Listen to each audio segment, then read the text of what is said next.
I'm here with disturbing news about our favorite gadgets, cell phones, tablets, Wi-Fi, etc. Putting it bluntly, they are damaging the living cells in our bodies and killing many of us prematurely.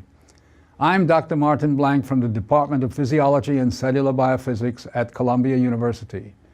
It is distressing for me and more than 160 colleagues who today are petitioning the United Nations requesting that they address this problem. We are scientists and engineers, and I am here to tell you we have created something that is harming us, and it is getting out of control. Before Edison's light bulb, there was very little electromagnetic radiation in our environment. The levels today are very many times higher than natural background levels and are growing rapidly because of all the new devices that emit this radiation. An example that a lot of us have in our pockets right now is the cell phone. One study shows that as cell phone usage has spread widely, the incidence of fatal brain cancer in younger people has more than tripled. We are putting cellular antennas on residential buildings and on top of hospitals where people are trying to get well. Wireless utility meters and cell towers are blanketing our neighborhoods with radiation. It's particularly frightening that radiation from our telecommunication and power line technology is damaging the DNA in our cells. It is clear to many biologists that this can account for the rising cancer rates.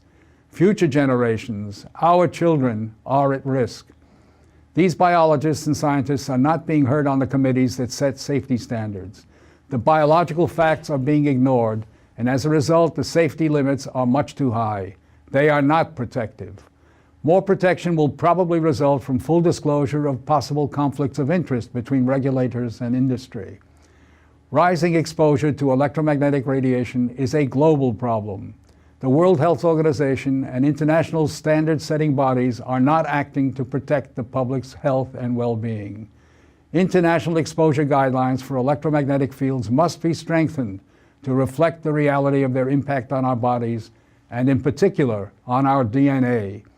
Although we are still in the midst of a great technological transformation, the time to deal with the harmful biological and health effects is long overdue. We are really all part of a large biological experiment without our informed consent. To protect our children, ourselves, and our ecosystem, we must reduce exposure by establishing more protective guidelines.